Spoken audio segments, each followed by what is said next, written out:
Usifungue mlango saa 8 usiku. Usiku ule haukuwa wa kawaida. Haukuwa na nyota, haukuwa na mwezi. Hata vyura hawakutoa sauti. Saa ilikuwa saa 8 kamili usiku pale kijijini Kizimkazi. Ndani ya nyumba ya udongo, Neema alikuwa amelala chali, macho wazi, akihema kwa tabu. Tangu saa 6, alikuwa anasikia hatua nzito juu ya dari, zikitembea polepole kama kitu kinachohesabu hatua. Hatua, hatua, hatua, zikasimama moja kwa moja juu ya chumba chake. Neema alitaka kupiga kelele, lakini sauti ilimkataa kutoka. Koo lake lilikuwa kama limefungwa kwa kamba. Ghafla, kitu kilikwaruza dirishani. Skra! Kucha ndefu zilipita juu ya kioo, polepole, kwa makusudi. Neema aligeuza macho taratibu kuelekea dirishani. Aliona kivuli kirefu, shingo ndefu kupita kiasi. Kichwa kimeinama upande mmoja kama kimevunjika. Macho mawili meupe yalikuwa yanang'aa gizani. Midomo ikafunguka. Lakini sauti iliyotoka haikuwa ya mwanadamu. Njaa, nina njaa. Neema alianza kutetemeka. Akajifunika shuka kichwani, akifunga macho kwa nguvu. Ndipo akasikia sauti nyuma yake. Nyuma yake. Usijifiche, niko hapa. Pumzi baridi ikampiga shingoni.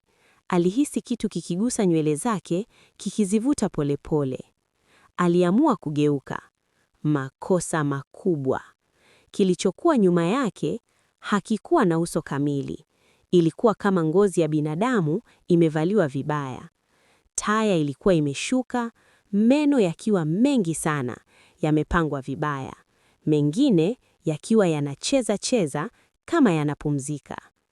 Macho yalikuwa matundu meusi yasiyo na mwisho. Kinywa kikafunguka zaidi ya kawaida. Njaa, damu ya mtoto inanitosha. Neema alipiga kelele, lakini badala ya sauti, damu ilimtoka mdomoni. Kitu kikacheka. Kicheko kilichosikika kama mifupa inavunjika. Ndipo mlango ukagongwa. Knock, knock. Lakini mikono haikugonga. Ilikuwa ni vichwa vya watu vikigongwa mlangoni kutoka nje. Neema alitambua sura zao. Walikuwa ni watu watatu waliopotea kijijini wiki iliyopita. Macho yao yalikuwa wazi, midomo yao ilikuwa inasogea. Kwa pamoja wakasema, "Fungua, ni zamu yako." Taa ikazima ghafla.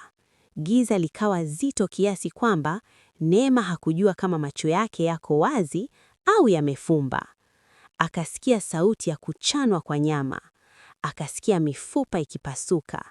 Akasikia pumzi nzito karibu na sikio lake.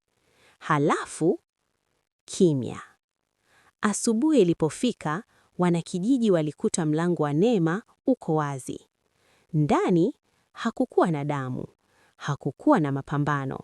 Kulikuwa na ngozi ya binadamu imeanikwa ukutani, kama nguo iliyokauka. Na juu ya kioo, kwa damu iliyokauka, kulikuwa kumeandikwa, saa 8 usiku, mlango ukifunguliwa, hurudi. Lakini kilichowafanya wanakijiji wakimbie kwa hofu, ni kwamba, ndani ya kioo, Neema alikuwa anatazama nje. Alitabasamu.